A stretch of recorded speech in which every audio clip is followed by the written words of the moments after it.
ভীষণ ইচ্ছে হচ্ছিল কুমড়ো ফুলের বড়া খেতে, তো যেমন ইচ্ছা ঠিক তেমনই কাজ। সকাল সকাল এর জন্য মা আর আমি চলে এসেছি বিলে কুমড়ো ফুল নেওয়ার জন্য।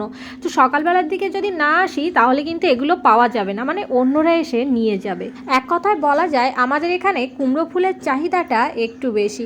তো যাই হোক, তোমাদের কার কার কুমড়ো ফুলের বড়া খেতে ভালো লাগে একটু বলবে। তো আমার তো ভীষণ ভালো লাগে চালের গুঁড়ো দিয়ে বড়া খেতে, অনেকে আবার বেসন দিয়ে খায়, ডিম দিয়ে খায়। তোমাদের কাছে কোনটা দিয়ে খেতে ভালো লাগে বলো তো? তবে একটা কথা কি বলো তো, আগে কিন্তু কুমড়ো ফুলগুলো আকারে বেশ অনেকটাই বড় হতো, আর এখন দেখো কত ছোট ছোট হচ্ছে। বলা যায় এখন দুটোর সমান, আগে একটা হতো। অনিন্দিতা নামে আমাকে একজন কমেন্টস করেছিল, দিদিভাই তোমার শর্ট ভিডিওগুলো দেখতে আমার ভীষণ ভালো লাগে। তোমাকেই বলছি থ্যাংক ইউ সো মাচ। তো দেখো বন্ধুরা, দেখতে পাচ্ছ আমি অনেকগুলো কুমড়ো ফুল তুলে নিয়েছি। তবে জালি কিছু পাতাও তোলার ইচ্ছা ছিল, সেটা অবশ্য আমার আর তোলা হয়নি। আর এই যে গামলার ভিতরে আরেকটা লাউও কিন্তু আছে।